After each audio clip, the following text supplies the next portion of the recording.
מה שקרה בים סוף, וזה הוויהי של תחילת הפרשה. נכון שחמושים עלו בני ישראל, נכון שהם היו תקועים במדבר, סגר עליהם המדבר, זה נכון. ונכון שהם היו בצרה גדולה ויראו מאוד, הכל נכון, הכל אמת. אבל היה קטרוג עצום בשמיים, שחד ושלום עלה לו עובדי העבודה זרה ועלה לו עובדי העבודה זרה. היה קטרוג, הזיווג של אדם, הפרנסה של האדם. יש קטרוג, קטרוג נורא והיום. על כל יום ויום וכל חודש וחודש וכל פעם ופעם שהקדוש ברוך הוא נותן פרנסה, שיעבור בשקט. ביום הכיפורים נותנים שעיר נוסף לעזאזל, כדי שיהיו תקועים בשעיר לעזאזל, שהשעיר של המזבח יוכל לכפר לנו. כי אם לא יש קטרוג, איזה נורא זה. למה איוב סבל ייסורים? אתם יודעים הרבה פירושים, כי באו ארבעה שהיו בעצה וכו'. אתם יודעים למה איוב סבל ייסורים?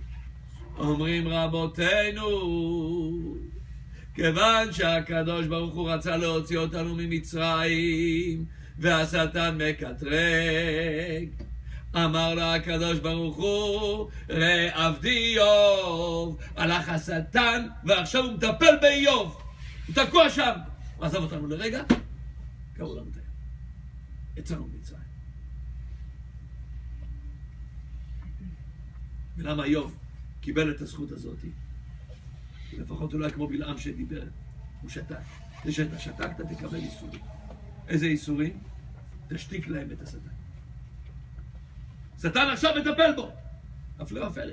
אנחנו יודעים שאיוב סבל, מכיוון שהוא נתן עצה, שהוא שתק. בלעם נתן עצה ואיוב שתק. כן, אבל מה הלאה? תתקן בזה שתשתיק את השטן. עכשיו הקדוש ברוך הוא מטפל באיוב. השטן מטפל באיוב. הקדוש ברוך הוא מטפל בנו. נגמר הסיפור. ראית איזה עבד יש לי? אתה עכשיו מקטרג על עם ישראל. אז העובד יש לך מה להגיד עליהם. אבל יותר מכל אלה, תראה איזה צדיק! כי אין כמוהו בכל הארץ. שטן עכשיו רוצה שניתקע במצרים, שנתאבע בים סוף. וכל פעם, אין כמוהו בכל הארץ. שטן, אין כמוהו בכל הארץ. ועליו עומד העולם, אם אין כמוהו, אז עליו עומד העולם. שטן רק רוצה חורבן. הוא רץ לאיוב, אנחנו רוצים.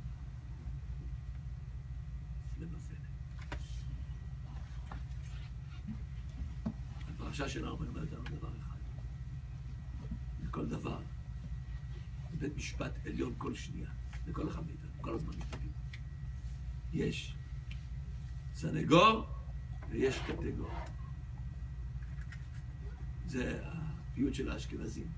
מליץ יושר מול מגיד פשע. יש מליץ יושר נגד המגיד פשע. יש לך עכשיו מקטרג. יש לך התובע, הדיסטריק אטרני, עכשיו הוא בא, ועשית והיה. בא לך איזה עורך דין. עכשיו גם עורך דין לפעמים הוא לא יודע לשקר. לא נורא. תן לו כסף. אז הוא יהיה עסוק בזה, אז הוא יעשה. דבר, כל אחד צריך להיות עסוק במשהו. השטן עסוק, אנחנו בסדר. זה דוד המלך כל הזמן. הוא ידע להסיט את הקדוש ברוך הוא במזמורים שלו, בתפילות שלו,